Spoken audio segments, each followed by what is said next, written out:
नमस्कार मेरे प्यारे दोस्तों, मैं हूं आपका होस्ट शेफ धीरज। एक नया कोर्स हम लोगों ने लॉन्च किया है जो कि कंप्लीटली फ्री है। How to franchise restaurant. Restaurant को किस प्रकार से आप फ्रेंचाइज करोगे।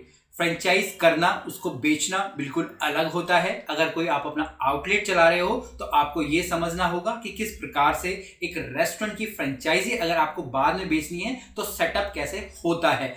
इसके अलावा अगर आप देखेंगे, हम लोग पिछले 2 साल से कंटेंट क्रिएशन में हैं और जो भी मेजर चैलेंजेस होते हैं हमारी इंडस्ट्री के अंदर, हमारी जो मैन पावर की स्किलिंग्स के लिए, उसके ऊपर हम लोग काम कर रहे हैं। किस प्रकार से जो रेस्टोरेंट ऑनर को सबसे ज्यादा प्रॉब्लम होती है स्किल्ड स्टाफ को हायर करने की, उस पर हम लोग काम कर रहे हैं। और यहाँ पे हमारे मेंटीज हैं 450 से ज्यादा, जो कि अपने बिजनेसेस चला रहे हैं, डायरेक्टली इनडायरेक्टली हमसे कनेक्टेड हैं। अब वो भी एक इस प्रकार से स्टेज पे आ गए हैं कि वो भी अपने बिजनेस को आगे और बढ़ाएं।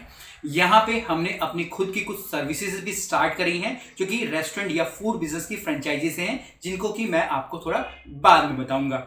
अगर हम कोई भी बिजनेस स्टार्ट कर रहे हैं, हमारा पहला बिजनेस भी स्टार्ट हो जाता है, वो प्रॉफिट में भी आ जाता है।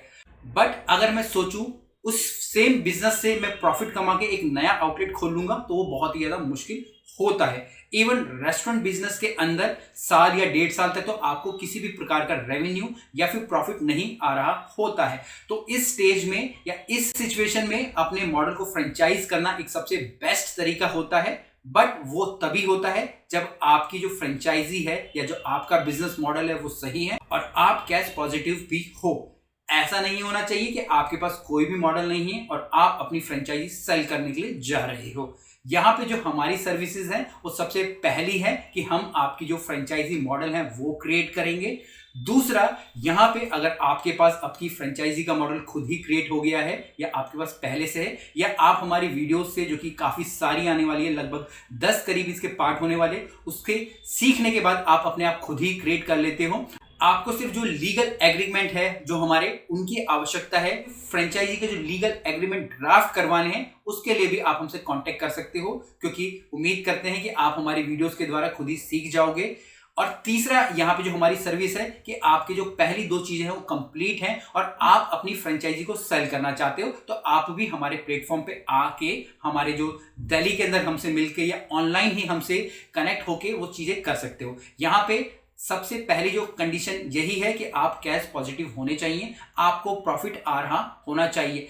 ऐसा नहीं है कि आप प्रॉफिट नहीं है, आप लॉस में हैं और आप अपनी फ्रेंचाइजी सेल करना चाहते हैं, तो यहाँ पे आप हमसे कोलैप्स कर सकते हैं और अपने बिजनेस को लोगों के सामने ला सकते हैं। हम लोग सारी चीजें प्रॉपर्ली बताएंगे ताकि आपकी भी जो फ्रेंचाइजी सेल करने के जो चांसेस हैं वो ज्यादा बढ़ जाए। तो ये था हमारी सर्विसेज के बारे में। अब यहाँ पे अगर हम लोग फ्रेंचाइजी की बात करें, जो सबसे पहला हमारा यहाँ पे जो हम लोग चीज ले रहे हैं वो है हमारी द कॉस्ट स्ट्रक्चर, कि भाई कॉस्ट स्ट्रक्चर क्या होता है। पर कॉस्ट स्ट्रक्चर पे जाने से पहले आपको ये भी समझना होगा, जो भी फूड बिजनेस आप चला रहे हैं, क्या जो उसके सिस्टम्स हैं वो स्केलेबल हैं, रिपीटेबल हैं, क्या आप उनको स्टैंडर्डाइज करके सेम प्रोसेस को बार बार रिपीट कर सकते हैं, क्या आपका जो करंट बिजनेस है वो प्रॉफिट में है, ऐसा तो नहीं वो लॉस में है। अगर आप इन सब चीजों पे खरे उतर रहे हैं तो तब आपको स्टेप लेना चाहिए अपनी फ्रेंचाइजी पे जाने का। यहाँ पे कॉस्ट स्ट्रक्चर के अंदर जो सबसे पहला हमारा आता है इनिशियल सेटअप। इनिशियल सेटअप को बोल सकते हैं आपके सारे के सारे डॉक्यूमेंट्स, मतलब कि आपकी कंपनी प्रॉपर रजिस्टर्ड होनी चाहिए, आपके पास जीएसटी भी होनी चाहिए, ठीक है। कंपनी रजिस्ट्रेशन का मतलब है कि आप एलएलपी पे हैं या प्राइवेट लिमिटेड है, ठीक है। इसके बाद आपका जो भी ब्रांड है वो प्रॉपर्ली ट्रेडमार्क होना चाहिए, आपके पास सारे जो लाइसेंसेस हैं वो होने चाहिए। तो ये सारा हमारा इनिशियल कॉस्ट हमारी हो जाती है, आपको इसके बारे में पूरा मालूम होना चाहिए। और यहाँ पे जितने भी हम लोग बात कर रहे हैं वो कॉस्ट के ऊपर ही बात कर रहे हैं, ठीक है, हमारे कॉस्ट स्ट्रक्चर की हम लोग बात कर रहे हैं। इसके बाद दूसरा यहाँ पे आ जाता है कि जो हम फूड आउटलेट चला रहे हैं उसके इंफ्रास्ट्रक्चर डेवलपमेंट का। यहाँ पे इसके अंदर हमारे जो इंटीरियर आ जाते हैं, ठीक है, हमारी प्लम्बिंग का काम, हमारे इलेक्ट्रिसिटी का काम, ठीक है, या जो भी आजू बाजू में चीजें डेवलप करनी है रेस्टोरेंट को सही ढंग से बनाने के लिए। सामने का आप बोल सकते हैं कि नाली है, नाली को ठीक करना है, या आपके रेस्टोरेंट के अंदर वो सारी की सारी चीजें, खासकर यहाँ पे इंटीरियर की बात मैं कर रहा हूँ, वो सारी की सारी कॉस्ट को आपको इवेलुएट करना पड़ता है कि भैया पैसे कितने मेरे लग रहे हैं। तीसरा यहाँ पे जो कॉस्ट स्ट्रक्चर में आ जाता है वो आ जाता है मेरे इक्विपमेंट का, कि मेरे किचन के अंदर कौन से इक्विपमेंट लग रहे हैं। क्योंकि जब आपके इक्विपमेंट होंगे वो सारे इक्विपमेंट जो भी आपकी फ्रेंचाइजी जाएगी आगे सब में सेम ही होंगे।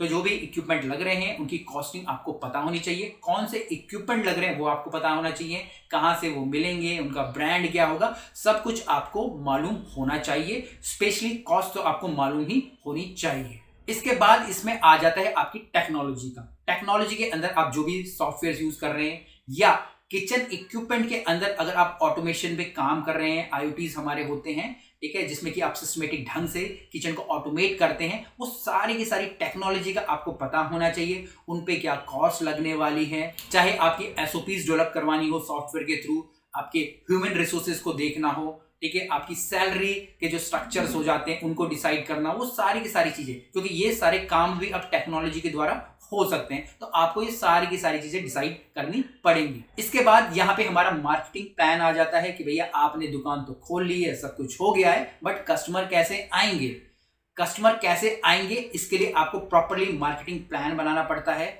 आपको ऑनलाइन, ऑफलाइन, ठीक है, या लोगों से कनेक्ट होकर अपनी मार्केटिंग करनी पड़ती है, वो भी आपको प्रॉपर प्लान बनाना पड़ता है। ऑनलाइन जा रहे हो तो इंस्टाग्राम पे कितना पैसा लगने वाला है, फेसबुक पे कितना पैसा लगने वाला है, किसी कोलैब्स कर रहे हो तो कितना पैसे लगने वाला है, किसी ब्लॉगर को बुला रहे हो उसको कितना पैसा दोगे, किसी एक इन्फ्लुएंसर को बुला रहे हो उसको कितना पैसा दोगे, कोई इवेंट कर रहे हो उसको कितना पैसा दोगे, तो ये सारी की सारी जो कॉस्ट है आपको कैलकुलेट करके रखनी पड़ती है। सबसे लास्ट में यहाँ पे आ जाता है हमारा ह्यूमन रिसोर्सेज, जो कि सबसे ज्यादा इंपॉर्टेंट है। ह्यूमन रिसोर्सेज के अंदर आपकी टीम आ जाती है कि भैया एक आउटलेट पे कितने लोग काम करेंगे, उनकी पोजीशंस क्या होंगी, उनकी सैलरी कितनी होगी, वो कहाँ से हमको मिलेंगे, उनका जो सुपरवाइजर होगा कौन होगा, उनकी ट्रेनिंग मैनुअल्स कैसे होंगे, किस चीज़ को फॉलो करेंगे, अगर किसी को हायर करना है तो क्या हमें उनसे क्वेश्चंस पूछने हैं या क्या हमको जज करना है, वो जजमेंट कौन करेगा। तो ये सारी की सारी चीज़ें हमारी जो ह्यूमन रिसोर्सेज के अंदर आ जाती हैं। और इन सब को करने के लिए मुझे कितनी कॉस्ट लगेगी वो भी हमको पता होना चाहिए। जैसे कि एक एग्जांपल के लिए मैं बताऊं, अगर आप naukri.com पे को कनेक्ट करते हैं, उनसे कुछ कैंडिडेट्स मांगते हैं तो वो आपसे कुछ पैसे चार्ज करते हैं अपनी मार्केटिंग के लिए। उसी प्रकार से आपको सारी की सारी जजमेंट होनी चाहिए कि अगर मैं ह्यूमन रिसोर्सेज डिपार्टमेंट देख रहा हूं तो कितने पैसे मुझे लगने वाले हैं एक आउटलेट को सेटअप करने के लिए। कुछ भी यहाँ पे एग्जैक्ट नहीं होता है, सब कुछ रफ होता है, एवरेज के अंदर होता है, बट आपको पता होना चाहिए। तो ये सबसे पहली स्टेज हो जाती है हमारे रेस्टोरेंट को फ्रेंचाइज करने की, कॉस्ट के एस्टिमेशन को लगाने की। उम्मीद करता हूं आपको ये वीडियो अच्छी लगी होगी। बाकी जो हमारी सर्विसेज हैं उनके लिए आप हमसे कनेक्ट कर सकते हैं, और बाकी चैनल को सब्सक्राइब जरूर कर देना, जो बटन होता है लाल वाला उसको दबा देना, क्योंकि जो भी फ्यूचर में वीडियो आएंगी हमारी हाउ टू फ्रेंचाइज रेस्टोरेंट की वो आपको सबसे पहले मिल पाए। फिर मिलते हैं एक नए वीडियो में, तब तक के लिए जय हिंद।